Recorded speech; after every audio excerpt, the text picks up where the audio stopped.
Good evening friends. ఇవాళ వాక్కాయలు చూపిస్తాను.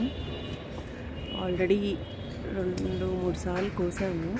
ఇప్పుడు చూడండి ఎన్ని ఉన్నాయో చెట్టు నిండా. ఇవాళ కూడా మళ్ళీ హార్వెస్ట్ చేయడానికి వచ్చాము. ఇవన్నీ కట్ చేసి ఇంకా పంచాలి. ఇది పెద్ద పని అండి, కానీ తప్పదు. ఎందుకంటే వేస్ట్ చేయడం ఎందుకు. ఇవన్నీ చూసారా, అయ్యాయి. ముళ్ళు ఉంటాయి, ముళ్ళుని చూసుకొని జాగ్రత్తగా గుచ్చిపోతాయి బాగా. బాబాయ్, చెట్టు నిండా వచ్చాయండి బాబు. ఎంత బ్యూటిఫుల్గా ఉన్నాయో.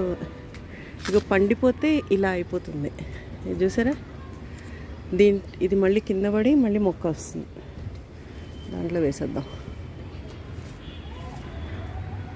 ఎండ తగలని వాటికి కొమ్మ లోపల ఉన్నవి ఇట్లా వైట్గా ఉంటున్నాయి. ఎండ తగిలినవి చక్కగా పింక్గా అవుతుంది. పింక్ అయ్యి పెద్ద సైజు అవుతాయి. అప్పుడు మనం ఇది చూడండి, ఇది వైట్గా ఉంటుంది. తెలుస్తుందా?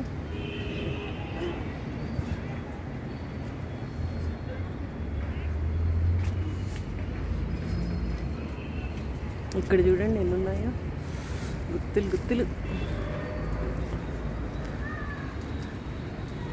బీరకాయలు చూడండి, ప్లేస్ లేనట్టు ఎంత పైన వస్తున్నాయో. మళ్ళీ కోసుకోవడానికి బోల్డ్ ఇబ్బంది. అక్కడ చూసారా ఎన్ని వాక్కాయలు ఉన్నాయో ఆ కొమ్మకి.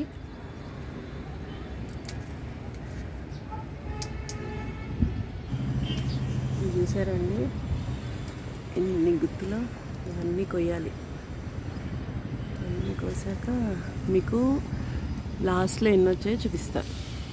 ఇదిగో ఇన్ని కోసామండి, ఇంకా ఉన్నాయి, తర్వాత కోస్తాను. ఇవి ఇప్పుడు పంచాలి. మళ్ళీ వీడియోలో కలుద్దాం. బాయ్.